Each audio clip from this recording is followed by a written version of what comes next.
based on a true story. You know when that pops up before the film you're about to watch, it's going to hit the fan. So The Conjuring is the latest from James Wan, the director of Saw and Insidious, and the guy whose name is 1G away from me not being able to say it at all without laughing. I'm a big fan of this guy. It's almost impossible to make a horror film with any originality these days, and he doesn't rely on those cheap jump scares that are way too common. You know, the ones that are like,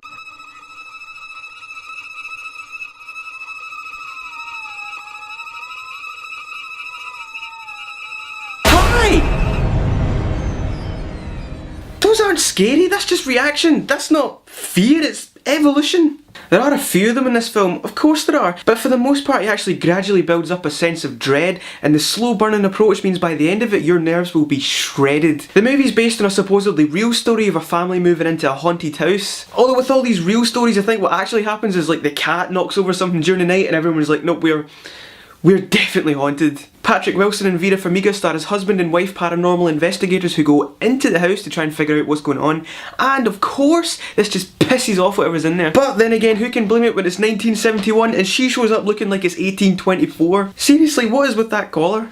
It has the potential to be unbelievably cheesy, but the actors play it arrow straight and it works. The acting from the core cast is fine, it's believable, even from the kids, which are usually the weakest link, especially in horror films. Although it did take me about 25 minutes to realise that one of the little girls is not the little boy from Cheaper by the Dozen. My main problem is that there's an introduction slash prologue thing that doesn't seem to be connected to the rest of the film at all. Like, so much stuff goes down and then it's just instantly dropped. Well, apart from some junky looking doll that manages to stick about for the rest of the film. Plus it ends really abruptly. I've already mentioned that this film's a slow burner and it gradually builds to a crescendo in the final scenes and you're properly scared and then it just finishes.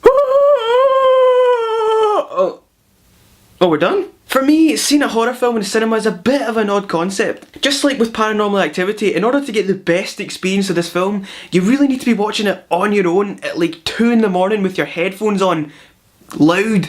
I saw this film at a sold out screening and there's nothing quite like 300 people simultaneously pissing their pants to pull you right out of the zone. And if I've learned anything from this experience, it is do not sit in front of the woman with a big bucket of popcorn, because you're going to end up waiting more than she eats. I went to bed with popcorn in my hair, how is that fair? And there's really not much else for me to say if I'm honest. You and I both know that your opinion of this film was formed way before you watched this video. If you're a fan of horror films, you'll love it. It's tense, it's scary, it's well directed, and everything else that a good horror film should be. And if you're not a horror fan, I don't know, go see The Heat instead. I will say this though, it is actually pants-wettingly scary, so for that it gets a 4 out of 5. So guys, do not take a girl on a date to see this film, because she will spend the whole time with her face buried in her hands. Bitch! Eyes on the screen! I paid for this! Thank you so much for watching my review of The Conjuring. I hope you liked it. Did you see the film? Let me know in the comments below what you thought of the film and of this review. And if you liked it, please give it a thumbs up. And if you're new, why not subscribe? You can do that by clicking right up here.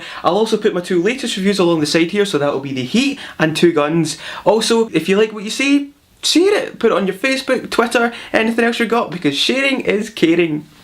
Right, I'll see you next time.